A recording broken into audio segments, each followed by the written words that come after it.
আগে শাশুড়ি মা আমার কানের দুল পরে এক অনুষ্ঠানে যায়। তারপর থেকে কানের দুল খুঁজে পাওয়া যাচ্ছে না। আজ সেই কানের দুল ননদের কানে দেখে ভীষণ অবাক হলাম। রাতে স্বামী বাড়ি ফিরলে তার বুকে মুখ বুজে কান্না করে দিলাম। আমার কান্নার শব্দ পেয়ে আমার স্বামী নরম গলায় জিজ্ঞেস করলো, কি হয়েছে তোমার, কান্না করছো কেন?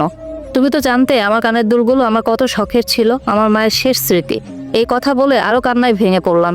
স্বামী আমাকে সান্ত্বনা দিয়ে বলে, এখনো ওই কানের দুলের কথা ভেবে কষ্ট পাচ্ছ? দেখো, যা হারিয়ে যায় তার যদি কান্না করলে ফেরত পাওয়া যাবে, মন খারাপ করো না। তুমি জানো, আজ আমি সেই কানের দুল তোমার বোনের কানে দেখেছি।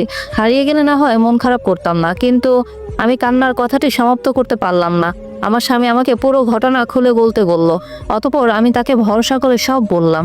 আমি নিশ্চিত আমার শাশুড়ি মা কানের দুল হারায়নি, বরং সেটা তার মেয়েকে দিয়েছে।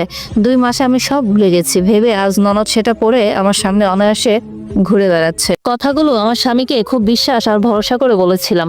ভেবেছিলাম স্বামী আমার পাশে থাকবে, কিন্তু না, আমাকে ভুল প্রমাণ করে দিয়ে আমার স্বামী আমাকে তার বুক থেকে সরিয়ে দিয়ে রাগান্বিত গলায় বলে, তুই কি বলতে চাস আমার মা বোন চোর?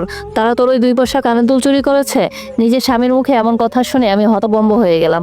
আমার স্বামী আবারও কঠিন গলায় বলল, আমার মা বোনকে তোর কি মনে হয় তারা জীবনে সোনার জিনিস চোখে দেখেনি, যে তোর মনে হয় তারা তোর সোনার জিনিস চুরি করেছে? আমি সেটা বলতে চাইনি, আমি শুধু বলতে চেয়েছি। আমাকে থামিয়ে দিয়ে আমার স্বামী অর্থাৎ পলাশ বলে, আমি বেশ ভালোভাবে বুঝেছি তুই কি করতে চাচ্ছিস, তুই কি বলতে চাচ্ছিস। দাঁড়া, আমি আমার মা বোনকে ডাকি, যা ফয়সালা হওয়ার তাদের সামনেই হবে। আমি পলাশকে থামাতে চাচ্ছিলাম, কিন্তু পারিনি। সে এত জোরে চিৎকার চেঁচামেচি করছিল যে বাড়ির সবাই দরজার সামনে এসে উপস্থিত হয়ে গিয়েছিল।